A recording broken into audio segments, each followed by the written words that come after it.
Nada Yafi, on va s'intéresser avec vous à la langue arabe, puisque je le disais, vous avez écrit une contribution dans Le monde arabe existe-t-il encore? Araborama, c'est au seuil avec l'Institut du monde arabe. Tiens, une question, existe-t-il une langue arabe ou plusieurs langues arabes? Alors, c'est une question qui revient souvent parce que la langue arabe est marquée aux yeux de certains par une diglossie, c'est-à-dire il y a l'arabe officiel, un peu solennel, formel, standard, un classique modernisé, qu'on ne parle pas tous les jours dans la vie quotidienne.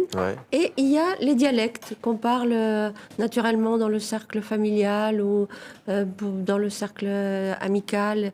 Mais dès qu'on dépasse ce cercle et qu'on a besoin d'avoir un rapport avec l'administration ou avec un autre pays arabe, on va glisser forcément vers l'arabe commun à tous les pays arabes, qui est l'arabe moderne standard aujourd'hui.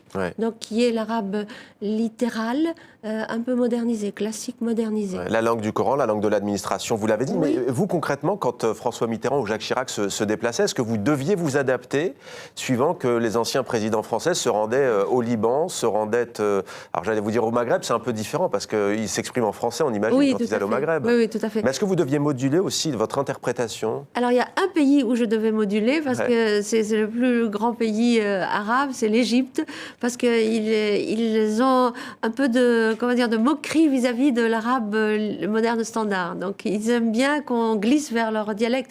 Mais ça dépend. Si c'est un entretien en cercle étroit, oui, on peut parler en dialectal. Mais dès que c'est une conférence de presse, non. Parce que c'est une conférence adressée au monde entier. Il y a toutes les agences de presse. Donc, il faut que les autres pays arabes comprennent ce qui se dit. Donc, on va... Ça devient la langue commune, au fond. Oui, exactement. 22 pays arabes, en tout cas membres de la Ligue arabe. Combien de locuteurs? On l'estime à combien? Il y a maintenant au-delà de 430 millions de locuteurs d'arabes dans le monde arabe. Et ça va très très vite. L'Égypte à elle seule est autour de 100 millions. Donc un arabe sur 4 est égyptien. Donc c'est pour ça qu'on peut... L'arabe dialectal, on l'appelle le darija? Oui, darija, au Maroc, on l'appelle darija. On l'appelle ammiya dans d'autres pays.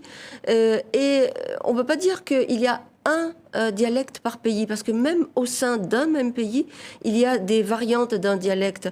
Par exemple, l'Algérien qui côtoie un peu la Tunisie va se comprendre avec le Tunisien de la frontière, et le Marocain avec l'Algérien aussi à la frontière.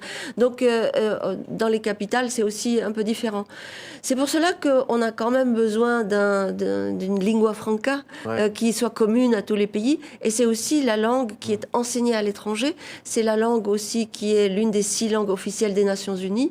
C'est l'arabe moderne, standard. Diriez-vous que c'est une langue en pleine évolution ou en pleine révolution? Allusion bien entendu à ce qu'on a appelé les printemps arabes. Voilà, tout à fait. Il y a notamment ce slogan « Sha'b yurid asrat an-nidam », le peuple veut la chute du régime. Alors là, pour le coup, qu'on a repris un peu partout, ça a été assez fédérateur. Absolument. Et c'est d'ailleurs de l'arabe classique. C'est ça qui est étonnant. C'est-à-dire que la langue à qui l'on reproche parfois d'être trop élitiste, là, pour le coup, c'est le peuple qui se l'approprie dans la rue. Avant, c'était un instrument de pouvoir aux mains de l'État, mais le peuple s'en est saisi.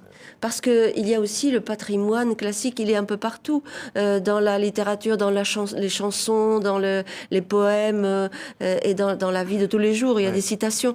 Donc, et c'était étonnant de voir que ce même slogan se retrouvait aux côtés d'autres slogans, parfois en français, dégage, par exemple, en Algérie ou en Tunisie. Mais Irhal, on l'a beaucoup entendu aussi. Irhal, c'est aussi de l'arabe fusha. C'est du littéraire. C'est littéral. La langue arabe, c'est vrai qu'elle occupe 3 articles dans le livre, mais c'est surtout qu'elle est présente en filigrane dans tout le livre. Ce que je voudrais dire, c'est que ce livre, qui est un premier d'une série qui va être annuelle, présente en fait une interrogation. Le titre est un peu provocateur, et en réalité, on dit que le monde arabe, est-ce qu'il a déjà existé finalement? Et quel monde arabe? Si c'est l'ordre étatique, oui, il est secoué, il est ébranlé.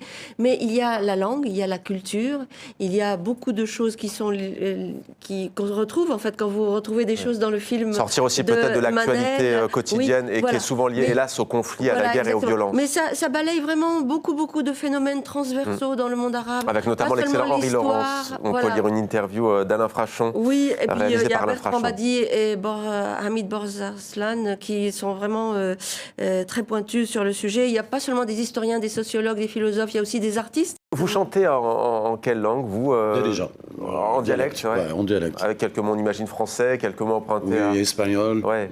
C'est parce qu'on a grandi un peu dans avec toutes ces langues. Ma grand-mère, elle parlait un peu espagnol, par exemple. Ouais. Bon, mon père, il parlait un peu allemand. C'est un peu... ma mère, tout le français. Mais on a grandi vraiment avec Derija. Mais moi, j'ai un souvenir très particulier avec la langue arabe, Fosha. C'est à l'école, dans les années 80, ils ont ramené des professeurs d'Égypte et tout. Oui.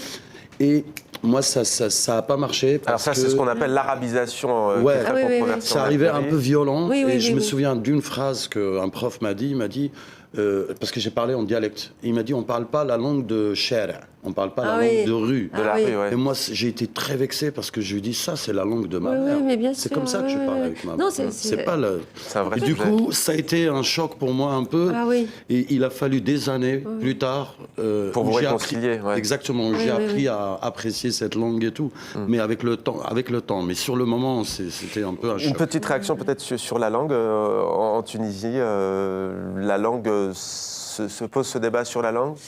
Disons qu'en Tunisie, on a notre dialecte tunisien qui côtoie aussi le français. Beaucoup dans le langage courant, le français je dirais, est très très présent dans la langue, si bien qu'il y a même des expressions qui sont revisitées, un peu comme en Algérie d'ailleurs. On prend un verbe, on le conjugue, on le tourne. Oui, c'est ça, et c'est ça moi que j'aime beaucoup et que j'avais même d'ailleurs dans le film envie de retrouver parce que c'est une musique très très particulière, qui a beaucoup de charme et qui peut-être va se perdre avec les années parce que ce que j'ai remarqué, c'est que l'anglais prenait une place beaucoup plus importante chez les jeunes aujourd'hui et le français est moins bien maîtrisé.